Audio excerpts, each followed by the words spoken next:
I'm Amelia, and a few weeks back, I lost my dad after a long struggle with his health.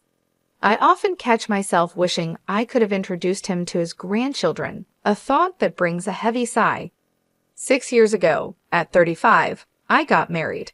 During that joyful day, my dad and I made a heartfelt promise. I would tell him first if I was expecting. Sadly, that's a promise I'll never fulfill, and it's my biggest regret concerning my dad. His sickness was diagnosed a year ago, and since then, I've put all my effort into being there for him. I visited my childhood home more often, spent numerous hours at the hospital alongside my mom, and made sure to call or video chat even more frequently. Despite all this, I sometimes wonder if it could have been enough. I could have done more, I whispered, lost in thought. My mom, always supportive, comforted me. Amelia, you did everything you could. Your dad knew that, and he was proud. Just then, my sister Freya walked in, followed by a man I guessed was around 48, presumably the lawyer. This is Jack, the attorney, she introduced him, and my mom quickly offered him a seat. As soon as we all settled down, Freya couldn't help herself. The lawyer mentioned Dad left us a significant inheritance. I couldn't help but respond, Freya, you know it's not all yours. That exchange soured the mood instantly. My sister and I have had a rocky relationship, worsened by our dad's illness. Her refusal to visit our dad, despite my attempts to bridge the gap between them, didn't help matters. Her attitude has always been a barrier, and it only grew more pronounced during these tough times. In hindsight, my words to my sister might have been a bit too sharp, fueled by my concern for our father. However, her response didn't help the situation either. You're grown up, there's no need to be so obstinate, I pointed out, to which she snapped back, I'm not being obstinate. Living in the city and traveling to the countryside isn't as simple as you think. It's just a 3-hour drive, I countered, but she argued. Those 3 hours are not just about time, it costs money. And yes, money is important to me. I'm busy, so please, just stop nagging me. That marked the end of our conversation. Despite the distance, I always believed she could make an effort to visit now and then. This belief was a major factor in the swift decline of our relationship. Ultimately, she never visited our father, and the rift between us only deepened. The tension in the room grew until the lawyer stepped in, suggesting we all take a moment to calm down. I'm sorry, I said, offering an apology, which seemed to ease the atmosphere slightly. The lawyer then explained, as I mentioned over the phone, I'm here regarding your father's will. My mother, puzzled, whispered, when was this arranged? The lawyer replied, a few weeks before he passed. Your father reached out to me. He asked you to come to the hospital? My mother asked. Yes, I drafted the will there with him, in the presence of his primary doctor. It was arranged that the doctor would notify me upon your father's passing, which is why I contacted you now, the lawyer clarified, pulling out a white envelope and placing it before us. Recognizing my father's handwriting on the envelope, I whispered, that's definitely Dad's handwriting. Freya, visibly impatient, demanded, just get on with it. What does it say? You know I'm busy. The lawyer, with a hint of a smile, opened the envelope.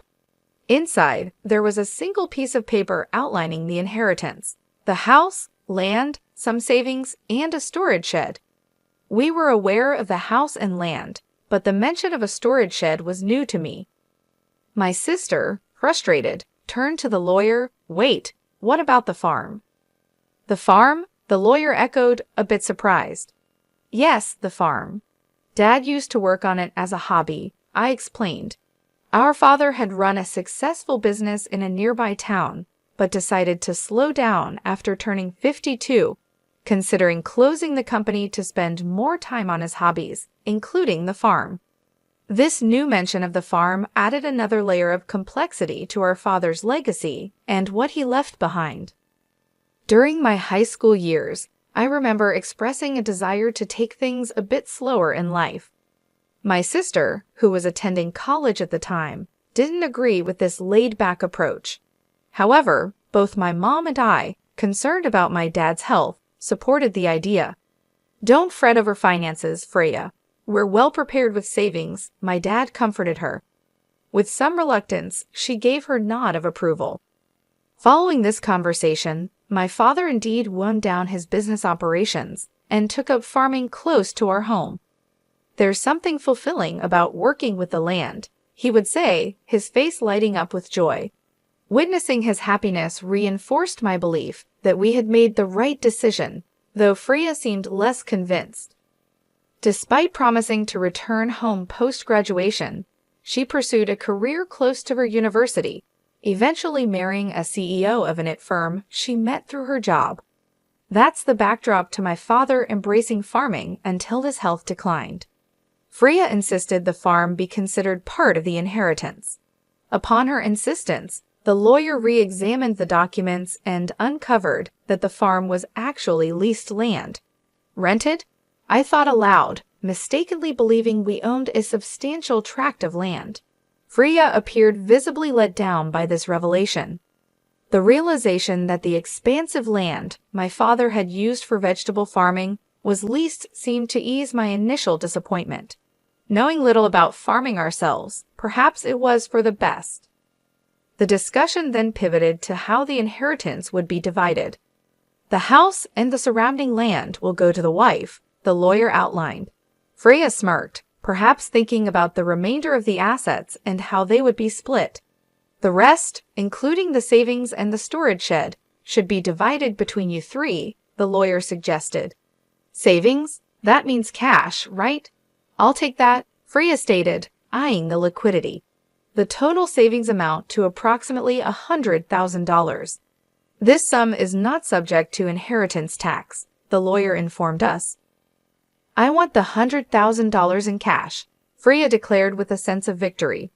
But such a one-sided arrangement didn't sit right with me, and I voiced my objection. "Hold on, I don't agree. Why should you get all the cash?" I protested. "Because I'm the eldest," she argued, as if that settled it. "Fine, you can have the storage shed. What's that even worth anyway?" she dismissively added, turning her attention back to the lawyer for further clarification.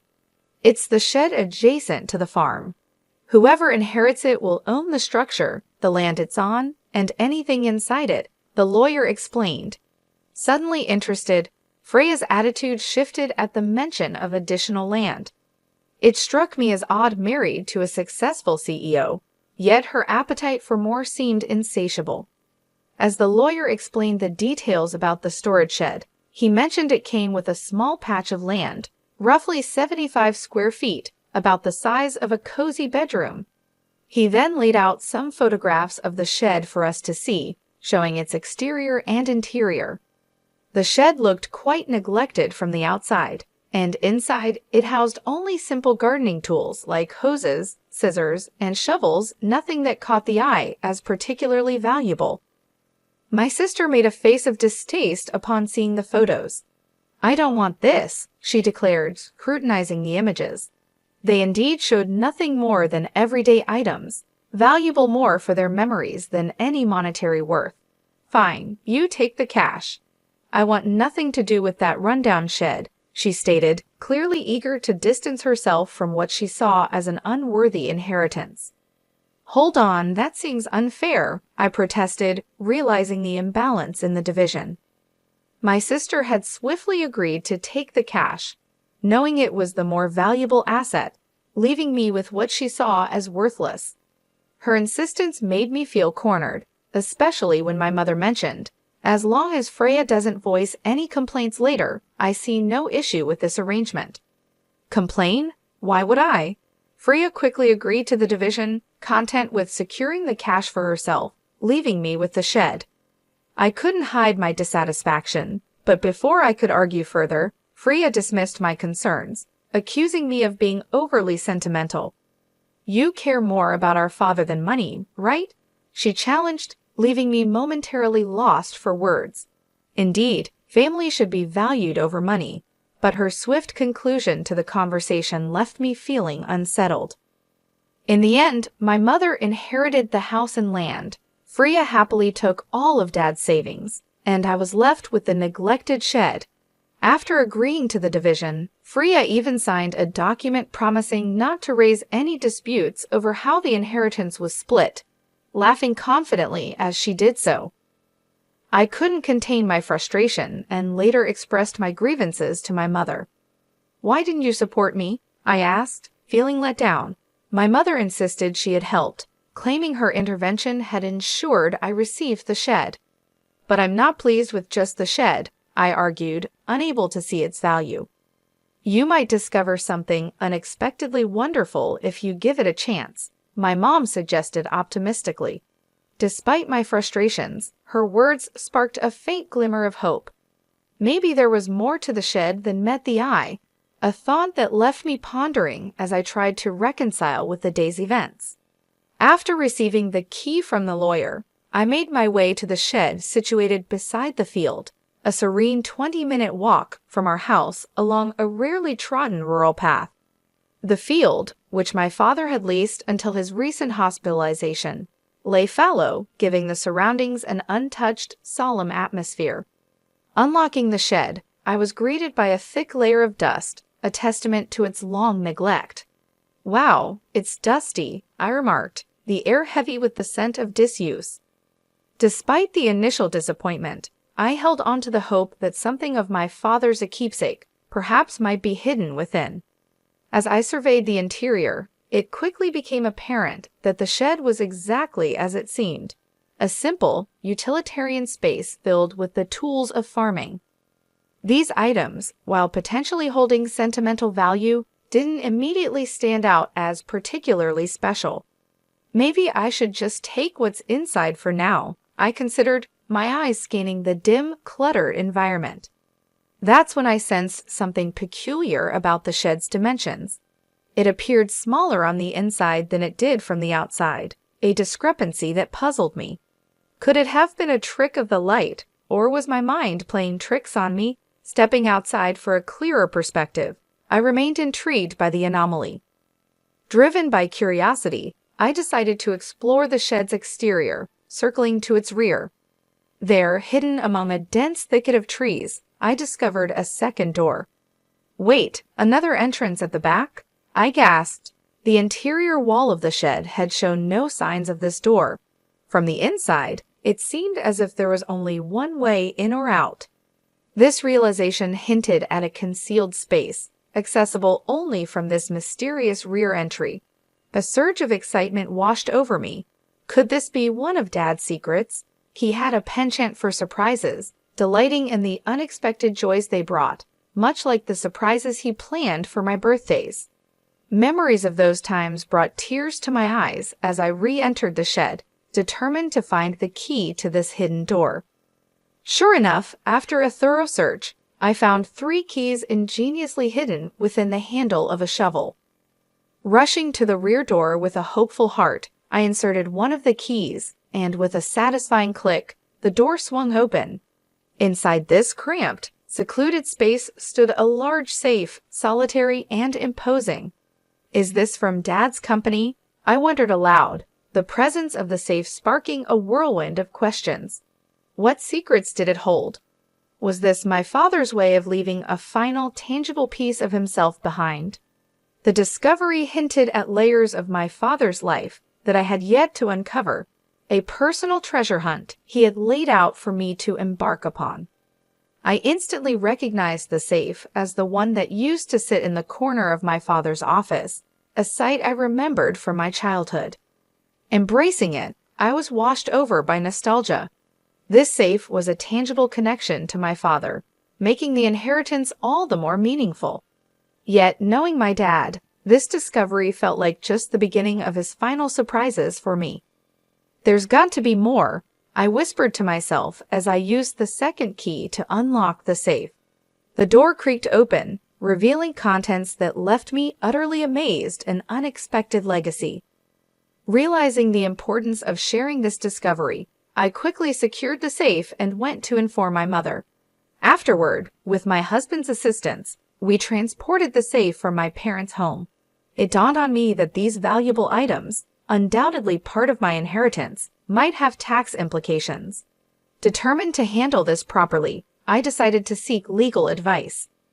Following the lawyer's suggestion, I contacted a certified public accountant, CPA, recommended by a friend to navigate the potentially complex tax situation. This professional took charge of the intricate details, ensuring everything was in order. A year of navigating these matters had passed when, unexpectedly, my sister showed up near my home. Her visit was out of the blue, especially considering our recent strained relationship over the inheritance. I was just in the area, she claimed, but her uneasy demeanor and the fact that we lived 30 minutes apart made her visit seem less than casual. Despite our complicated history, I invited her in. After serving coffee, she appeared restless, eventually asking, "Did you win the lottery or something?" Her questions puzzled me. I never played the lottery, and it wasn't the season for my husband's holiday bonus.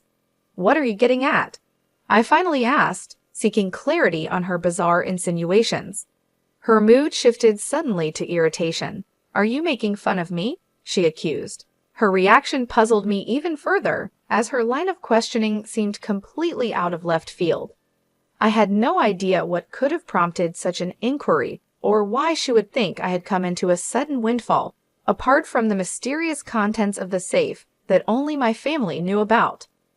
My sister was practically buzzing with curiosity about the subject of money, insisting that I must have come into a significant sum.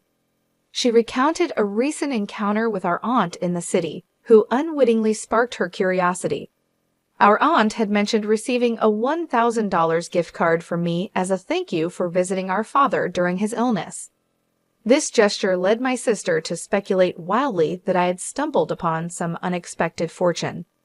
"You've come into some money, haven't you? Just admit it," she pressed me for answers. Understanding the root of her inquiry, I let out a sigh, which only seemed to irritate her further. "What's with the attitude? Are you making fun of me?" she demanded.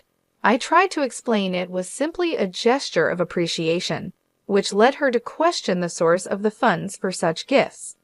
I reminded her of the inheritance, specifically the dirty shed she had disdainfully mentioned, and revealed the discovery of the safe inside it a true treasure trove left by our father.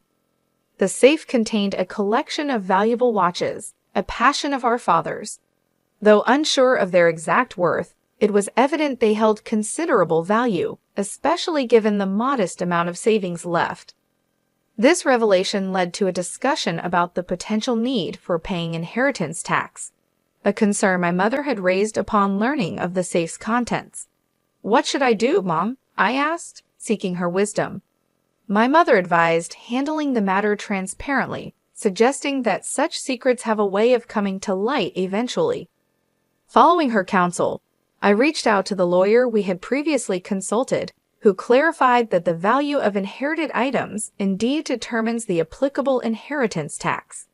This led me to take the responsible step of accurately declaring the inheritance, ensuring compliance with the legal and financial implications of my newfound wealth. In seeking professional advice, I learned that a certified public accountant, CPA, could efficiently manage the valuation and tax obligations of the inherited watches for me. Entrusting this task to the accountant, we discovered the collection was valued at a staggering $500,000. Given their high value, the implication was clear: inheritance tax was due. The sensible course of action, as advised, was to retain only those pieces that held sentimental value to me and sell the others to someone who could appreciate and afford them. This approach not only made financial sense, but also felt right emotionally. From the proceeds of the sale, I managed to cover the inheritance tax and also extend my gratitude through gift cards to relatives who supported us during my father's illness. This is what had sparked my sister's curiosity.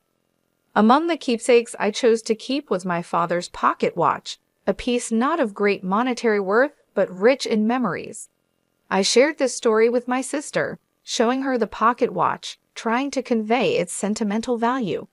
However, her reaction was lukewarm, seemingly more interested in what was sold than what was kept. When she inquired about the remaining watches and the whereabouts of the safe, I informed her it was at our mother's house, explaining the safe's size and its historical significance to our father's business. Her response was contemplative, leaving me feeling uneasy about her intentions.